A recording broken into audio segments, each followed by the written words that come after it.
اگلا باب ہے حاکم عادل کا بیان۔ اللہ تعالیٰ نے ارشاد فرمایا، بے شک اللہ تعالیٰ حکم دیتا ہے عدل کا اور احسان کا، اور اللہ تعالیٰ ارشاد فرماتا ہے اور عدل کرو، بے شک اللہ تعالیٰ عدل کرنے والوں سے محبت کرتا ہے۔ حضرت ابو ہریرہ رضی اللہ تعالیٰ عنہ سے مروی ہے کہ حضور صلی اللہ علیہ وسلم نے فرمایا، 7 لوگوں کو اللہ تعالیٰ اس دن اپنے سائے میں لے لے گا جس دن اس کے سائے کے علاوہ کوئی سایہ نہ ہوگا۔ ان میں سب سے پہلے نمبر پر ہے عدل کرنے والا حکمران، انصاف پسند۔ نمبر 2، وہ نوجوان جو اللہ تعالیٰ کی عبادت کرتے ہوئے جوان ہوا ہو، یعنی عبادت کو بڑھاپے کے لیے نہ چھوڑ دے بلکہ جوانی میں ہی شروع کر لے۔ نمبر 3، وہ آدمی جس کا دل مسجد کے ساتھ لٹکا رہے، معلق رہے، یعنی اسی کے بارے میں اس کا دھیان رہے، یعنی مراد یہ ہے کہ نمازوں کی پابندی کرنے والا اور مسجدوں کی نگرانی اور حفاظت اور آبادی کرنے والا۔ نمبر 4 اور 5، وہ 2 آدمی جو اللہ تعالیٰ کے لیے ایک دوسرے سے محبت کرتے ہوں، اسی محبت کی حالت میں اکٹھے ہوں اور اسی حالت میں جدا ہوں، یعنی دنیا کی کوئی غرض اور لالچ ان کے درمیان نہ ہو، ایسے لوگ بھی عرش الہی کے سائے تلے ہوں گے۔ اور نمبر 5، وہ آدمی جس کو ایک حسب اور نسب اور صاحب جمال عورت نے اپنی طرف بلایا اور اس نے جواباً کہا، میں اللہ سے ڈرتا ہوں۔ نمبر 6، وہ شخص جو صدقہ کرے اور صدقے کو اتنا چھپا کر رکھے کہ بائیں ہاتھ کو پتہ نہ چلے کہ اس کے دائیں ہاتھ نے کیا خرچ کیا۔ اور نمبر 7، ایک آدمی جو تنہائی میں خدا کو یاد کرے اور اس کی آنکھوں سے آنسوں کی لڑی لگ جائے، یعنی صرف اللہ کے ڈر سے رو پڑے۔ اگلی حدیث حضرت عبداللہ بن عمرو بن العاص سے ہے، فرماتے ہیں کہ حضور صلی اللہ علیہ وسلم نے فرمایا، عدل کرنے والے اللہ تعالیٰ کے پاس نور کے ممبروں پر ہوں گے۔ اگرچہ یہ مشکل کام ہے لیکن اس کی جزا بھی بہت بڑی ہے، اور یہ وہ لوگ ہیں جو اپنی حکومت، اہل و عیال اور رعایا کے متعلق عدل سے کام لیتے ہیں۔ حضرت عوف بن مالک سے روایت ہے، فرمایا، میں نے حضور صلی اللہ علیہ وسلم کو یہ فرماتے سنا، تمہارے بہترین حکمران وہ ہیں جن سے تم محبت کرتے ہو اور وہ تم سے محبت کرتے ہیں، تم ان کے لیے دعا کرتے ہو، وہ تمہارے لیے دعا کرتے ہیں، اور تمہارے بدترین حکمران وہ ہیں جن سے تم بغض رکھتے ہو اور وہ تم سے بغض رکھتے ہیں، تم ان پر لعنت بھیجتے ہو اور وہ تم پر لعنت بھیجتے ہیں۔ راوی کہتے ہیں، ہم نے عرض کیا، یا رسول اللہ صلی اللہ علیہ وسلم، کیا ہم ایسے حکمرانوں سے علیحدگی اختیار نہ کر لیں، یعنی بغاوت نہ کر لیں؟ فرمایا، نہیں، جب تک وہ تمہارے درمیان نماز قائم کریں، نہیں، جب تک وہ تمہارے درمیان نماز قائم کریں۔ حضرت ایاز بن حمار رضی اللہ تعالی عنہ سے مروی ہے، فرمایا، میں نے حضور صلی اللہ علیہ وسلم کو یہ فرماتے سنا، جنتی 3 قسم کے لوگ ہیں۔ نمبر 1، عادل حکمران جو توفیق یافتہ ہے، یعنی جسے اللہ کی طرف سے عدل کی توفیق مل گئی۔ نمبر 2، رحیم اور نرم دل آدمی جو ہر عزیز اور مسلم سے مہربانی کا سلوک کرتا ہو۔ نمبر 3، پاک باز اور کسی سے سوال نہ کرنے والا شخص جو عیالدار ہے، یعنی ضرورت مند بھی ہے اس کے باوجود کسی کے آگے ہاتھ نہیں پھیلاتا۔ اگلا باب ہے باب وجوب طاعت ولاة الامر فی غیر معصیت وتحریم طاعتهم فی المعصیت۔ معصیت یعنی گناہ کے بغیر حکمرانوں کی اطاعت کے وجوب اور معصیت میں ان کی اطاعت کی حرمت کا بیان، جس کا مطلب یہ ہے کہ اگر حکمران اللہ تعالیٰ کی نافرمانی کا کوئی کام کہیں تو وہ نہیں ماننا چاہیے، لیکن اگر وہ عوام کی مصلحت میں یا اللہ تعالیٰ کے حکم کے مطابق کوئی بات کہیں تو اس کو ماننا فرض بھی ہے۔ قرآن پاک میں ہے، یا ایھا الذین آمنوا اطیعوا اللہ واطیعوا الرسول واولی الامر منکم۔ اللہ تعالیٰ نے ارشاد فرمایا، اے لوگو جو ایمان لائے ہو، اطاعت کرو اللہ کی، اطاعت کرو رسول صلی اللہ علیہ وسلم کی اور حاکموں کی جو تم میں سے ہوں، یعنی مسلمان حکمرانوں کی۔ اس میں آپ دیکھیں کہ وہ تمام اصول اور قواعد یا قوانین جو کسی بھی امور سے متعلق قرآن اور سنت میں نہ ملتے ہوں، لیکن کسی حکومت کو چلانے کے لیے، کسی ادارے کا ڈسپلن قائم کرنے کے لیے جو وضع کر لیے جائیں، تو ایسے قوانین جو ہیں ان کو ماننا بھی عوام پر فرض ہوتا ہے جب تک وہ اللہ تعالیٰ کی حدود سے ٹکراتے نہ ہوں۔ اس کی چھوٹی سی مثال ہے جیسے ٹریفک لائٹس ہیں۔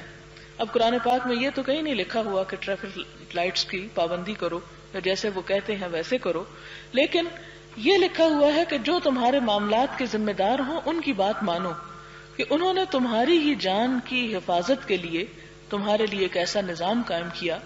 عموماً ہمارے ہاں لوگ کسی بھی چیز کو جب کسی پابندی کو توڑنا چاہتے ہیں، کسی اصول ضابطے کو نظر انداز کرنا چاہتے ہیں، تو وہ صرف آسانی سے یہ کہہ دیتے ہیں کہ کہاں قرآن میں لکھا ہے، یہ تو حکومت ہی نے قانون بنایا ہے۔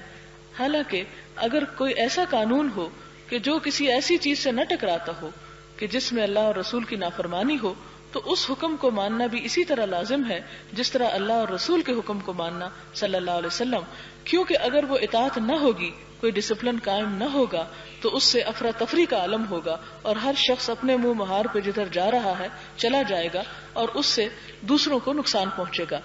ایک شخص یہ کہے کہ میری مرضی یا میری آزادی، جو کچھ میں چاہوں کروں، مجھے کسی قانون کی پرواہ نہیں، تو وہ یہ ضرور سوچ لے کہ وہ دوسروں کی آزادی پر اپنی آزادی کو ترجیح نہیں دے سکتا۔ اس لیے کہ مثال کے طور پر اگر ایک شخص ریڈ لائٹ کراس کرتا ہے اور گاڑی کو کسی اور کی گاڑی پہ دے مارتا ہے، تو اس نے اپنی آزادی تو استعمال کی لیکن دوسرے کا جینے کا حق بھی چھین لیا۔ تو ایسی آزادی جو ہے وہ اسلام میں منع ہے کہ جس کی وجہ سے دوسرے لوگوں کی جان، مال اور عزت کو خطرہ ہو جائے۔ حضرت ابن عمر رضی اللہ عنہما حضور صلی اللہ علیہ وسلم سے روایت کرتے ہیں کہ آپ نے فرمایا، ہر مسلمان شخص کے لیے ضروری ہے کہ وہ حاکم کا حکم سنے اور اس کی اطاعت کرے، خواہ وہ حکم اسے پسند ہو یا ناپسند ہو، مگر یہ کہ اس کو گناہ کا حکم دیا جائے۔ اگر اس کو معصیت کا حکم دیا جائے تو نہ سنے اور نہ اطاعت کرے۔ مثلا اگر کوئی یہ کہے کہ نماز نہ پڑھو، یا کوئی یہ کہے کہ تم دین کا کوئی اور حکم توڑ دو، اللہ تعالیٰ کی مرضی پہ نہ چلو، تو ایسی صورت میں پھر بات نہیں ماننی چاہیے۔ لیکن وہ تمام باتیں جو اس کی شریعت کی روح کے مطابق آ رہی ہوں اور اس کی خلاف ورزی میں نہ ہوں، خواہ وہ قرآن اور سنت میں نہ بھی لکھی ہوئی ہوں، پھر بھی ان کا ماننا ضروری ہے۔ حضرت ابن عمر رضی اللہ تعالی عنہما سے مروی ہے، فرمایا، جب ہم حضور صلی اللہ علیہ وسلم کی اس پر بیعت کرتے کہ ہم آپ کا حکم سنیں گے اور آپ کی اطاعت کریں گے، تو آپ ہمیں فرماتے جو تمہاری استطاعت میں ہو، یعنی ساتھ یہ بھی کہو کہ جتنا ہم میں ہمت ہوگی اتنی ہم آپ کی بات مانیں گے، کیونکہ اللہ کے نام پر اگر کوئی شخص عہد کرتا ہے یا بیعت کرتا ہے اور پھر اس کو پورا نہیں کرتا تو اس پر بھی پکڑ ہے۔ لیکن اگر انسان یہ چیز ساتھ لگا دے کہ جتنی مجھ میں ہمت اور استطاعت ہوگی تو اس میں انسان کی بھلائی ہے۔ حضرت ابن عمر سے روایت ہے، میں نے رسول اللہ صلی اللہ علیہ وسلم کو یہ فرماتے سنا، جو اطاعت کے بندھن سے آزاد ہو جائے وہ قیامت کو اللہ تعالیٰ سے ملے گا تو اس کے پاس کوئی دلیل نہیں ہوگی، اور جو اس حالت پر مرے کہ اس کی گردن میں اطاعت کا توق نہ ہو وہ جاہلیت کی موت مرا۔ یعنی ایک قانون کو توڑ کر اور اس کی پابندی سے آزاد ہو کر مرنا جاہلیت کی موت مرنا ہے۔ اور مسلم ہی کی ایک روایت میں ہے، جو شخص اس حالت میں مرے کہ وہ جماعت المسلمین سے علیحدہ ہو تو وہ جاہلیت کی موت مرے۔ اب یہاں اس حدیث کو بہت سے لوگوں نے مس کوٹ بھی کیا ہے، انہوں نے اپنی اپنی جماعتیں بنا لی، یعنی اسلام کے اندر ہی گروہ بنا لیے، اور پھر ان میں سے جو اس کا امیر ہوا وہ اپنے لیے اس حدیث کو استعمال کرنے لگا۔ تو بات یہ ہے کہ اسلام میں حاکم یا امیر کی جو ڈیفینیشن ہے اس میں یہ بات آتی ہے کہ امیر وہ ہے جو حد قائم کر سکے۔ حد قائم کرنے سے مراد یہ ہے کہ جو ایک قانون کو نافذ کر سکے۔ اب جو جماعتوں کے امیر ہیں، جیسے کسی بھی دینی جماعت کے یا کسی بھی آرگنائزیشن کے، وہ اس حکم میں نہیں آتے، کیونکہ ان کا کام صرف ایک وقتی ڈسپلن کو قائم کرنا ہوتا ہے، اللہ کی حدود کو جاری کرنا نہیں ہوتا۔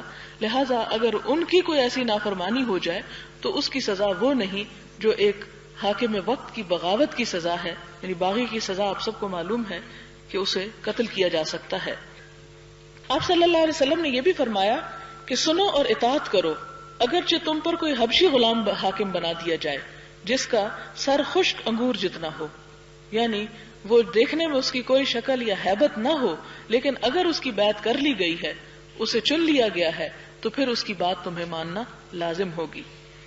حضرت ابو ہریرہ سے روایت ہے کہ آپ صلی اللہ علیہ وسلم نے فرمایا، تم پر سننا اور اطاعت کرنا ضروری ہے، آسانی میں بھی اور تنگی میں بھی، تمہاری پسند میں بھی اور ناپسند میں بھی، اور اس حالت میں بھی کہ تم پر کسی کو ترجیح دی جائے۔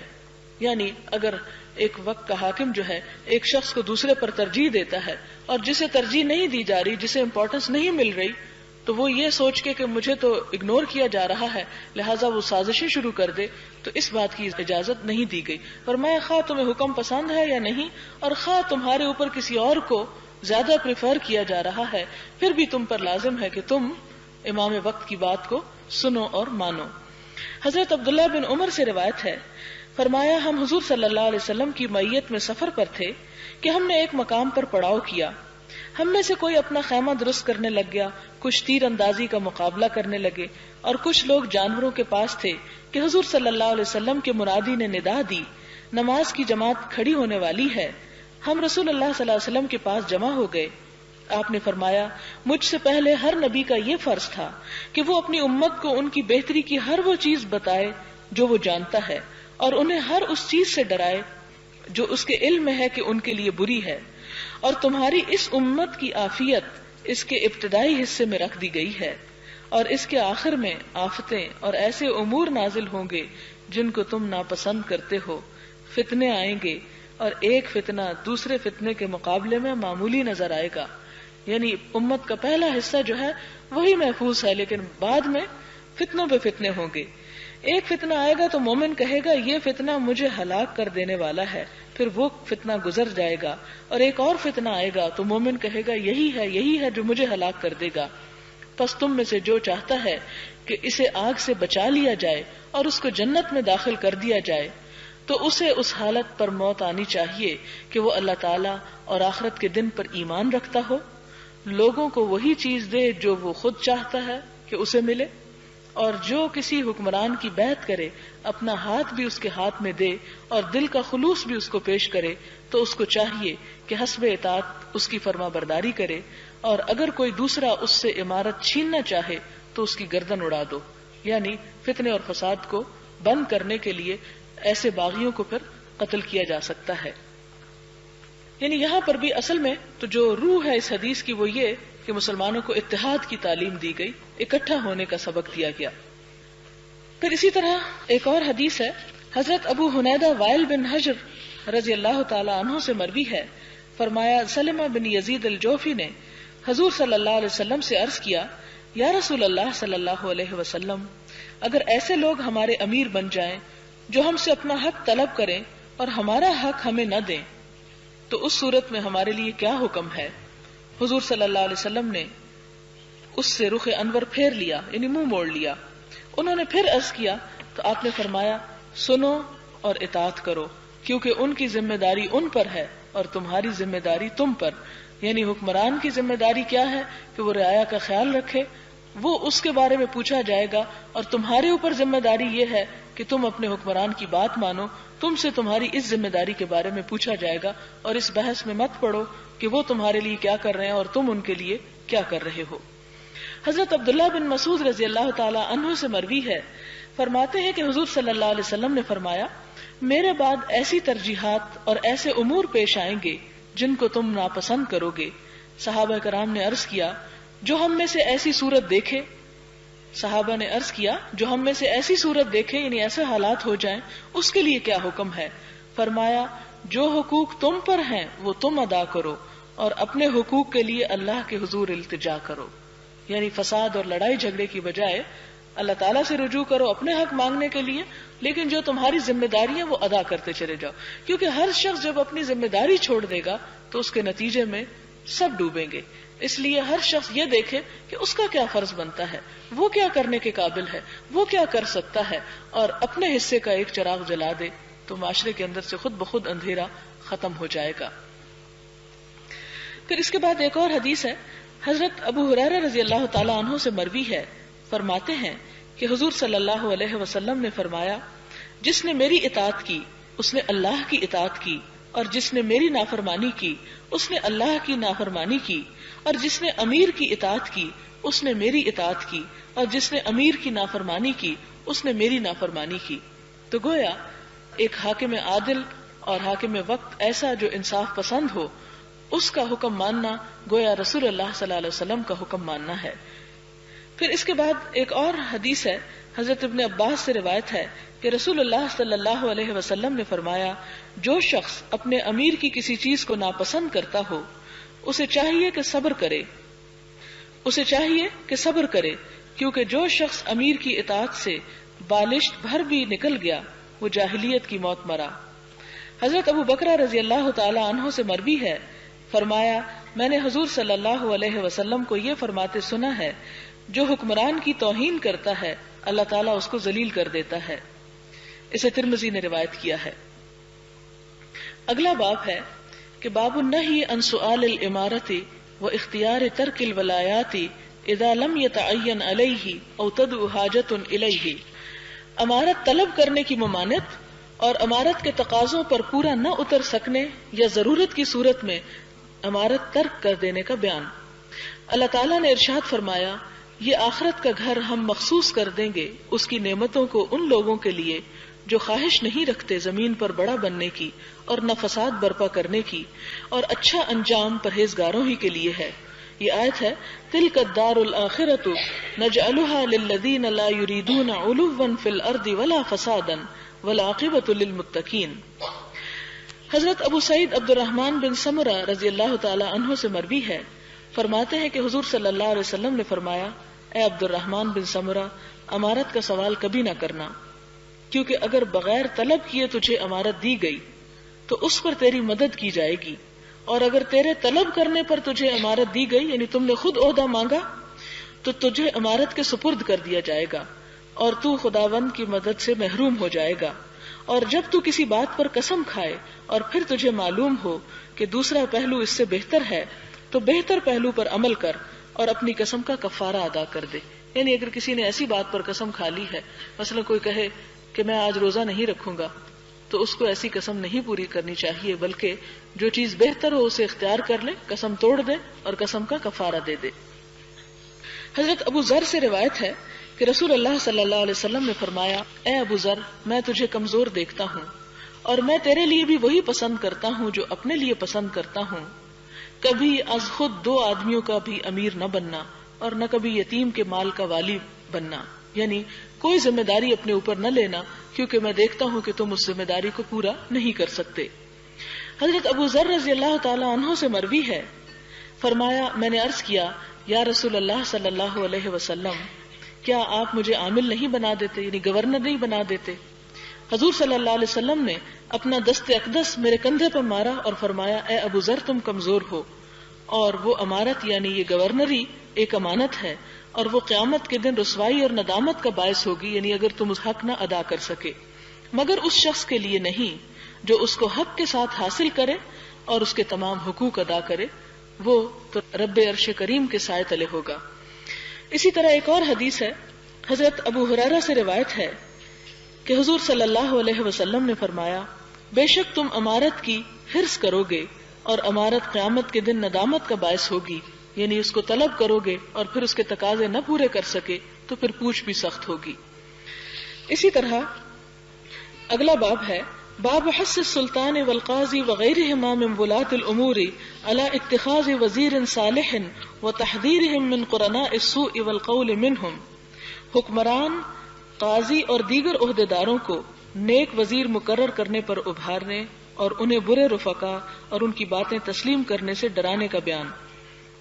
قال اللہ تعالی، الاخلاء یومئذ بعضهم لبعض عدو الا المتقین۔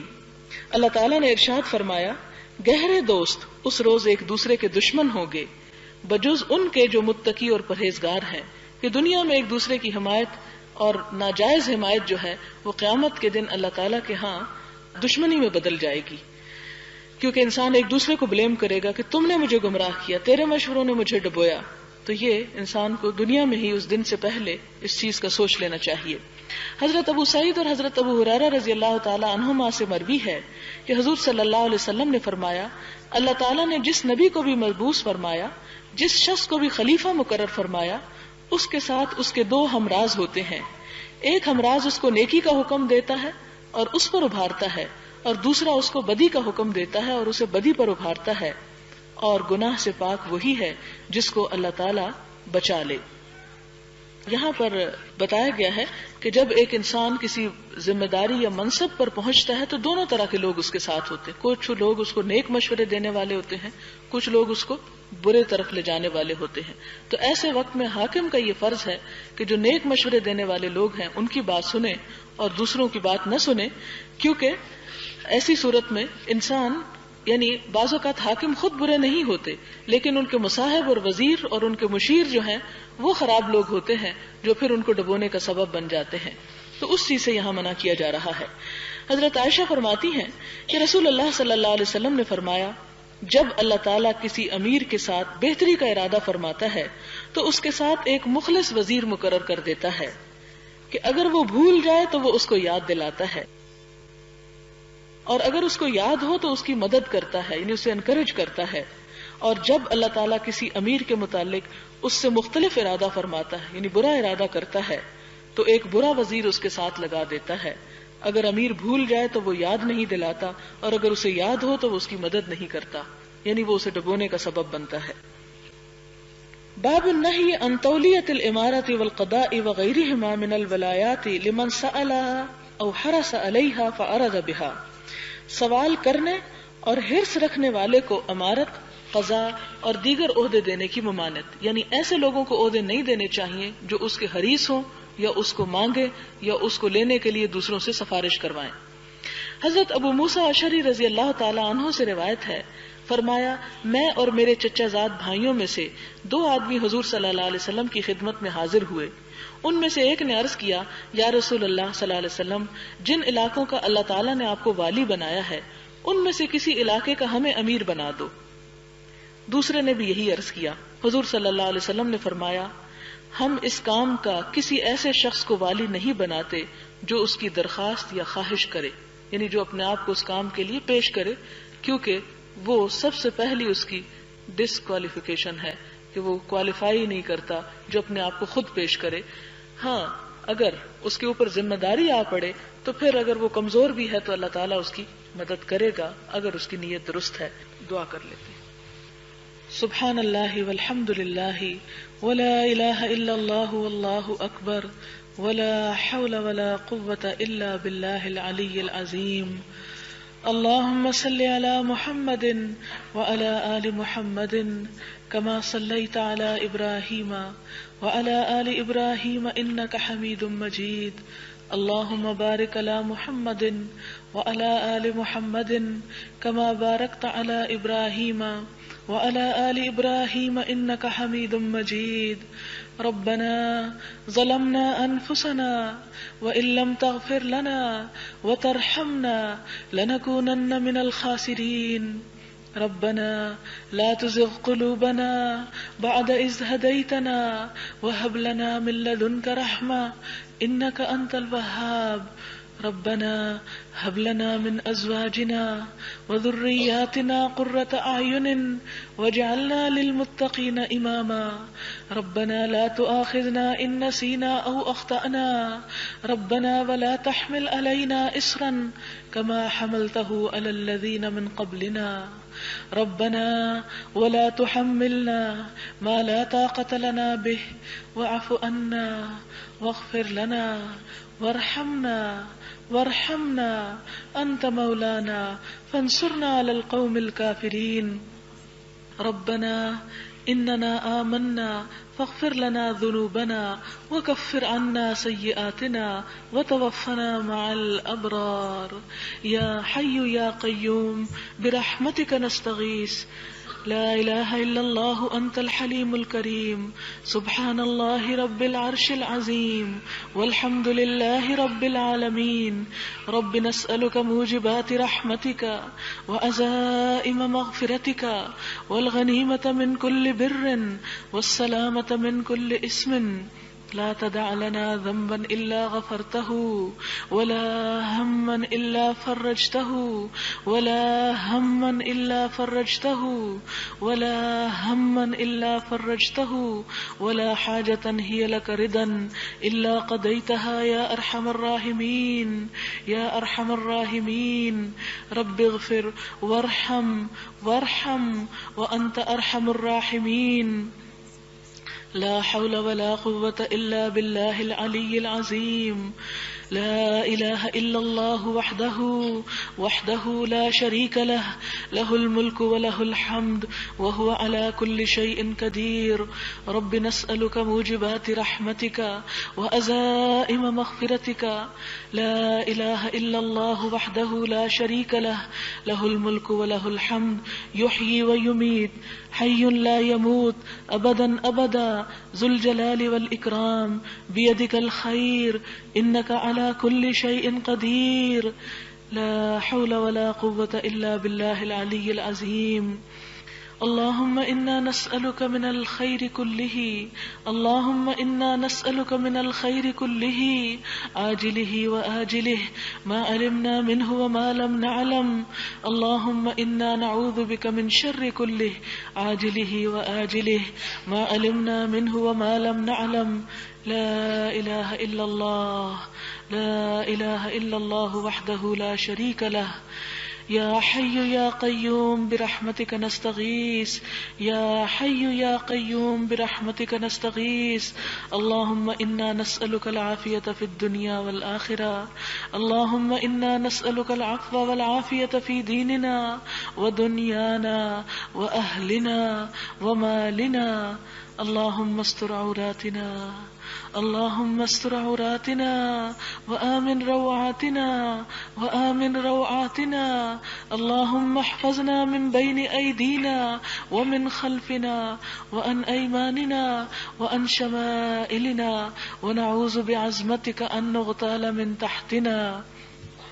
اللهم أنت ربي لا إله إلا أنت، خلقتني وأنا عبدك وأنا على عهدك ووعدك ما استطعت، أعوذ بك من شر ما صنعت، أبوء لك بنعمتك علي وأبوء بذنبي فاغفر لي فإنه لا يغفر الذنوب إلا أنت.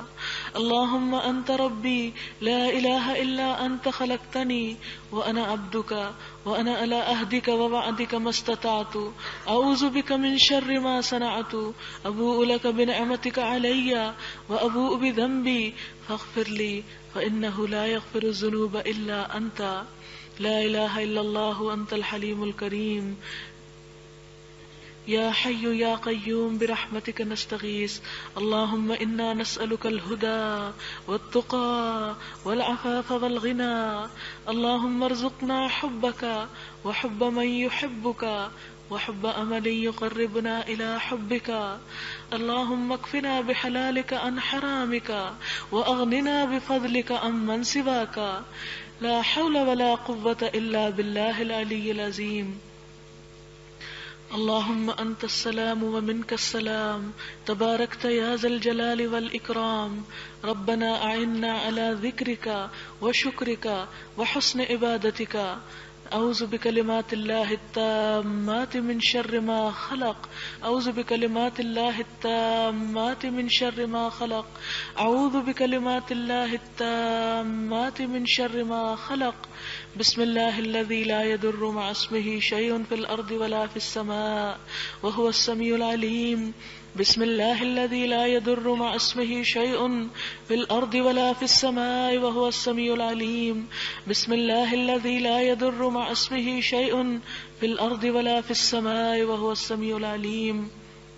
اللهم عافنا في بدننا، اللهم عافنا في سمعنا، اللهم عافنا في بصرنا. لا إله إلا أنت. حسبي الله ونعم الوكيل، حسبنا الله ونعم الوكيل، نعم المولى ونعم النصير. حسبنا الله ونعم الوكيل، نعم المولى ونعم النصير. حسبنا الله ونعم الوكيل، نعم المولى ونعم النصير. ربنا تقبل منا إنك أنت السميع الدعاء، وتب علينا إنك أنت التواب الرحيم. وصلى الله تعالى على خير خلقه محمد وعلى آله وأصحابه وأهل بيته أجمعين برحمتك يا أرحم الراحمين. إلهي آمين. سبحانك اللهم وبحمدك نشهد أن لا إله إلا أنت، نستغفرك ونتوب إليك. والسلام عليكم ورحمة الله وبركاته.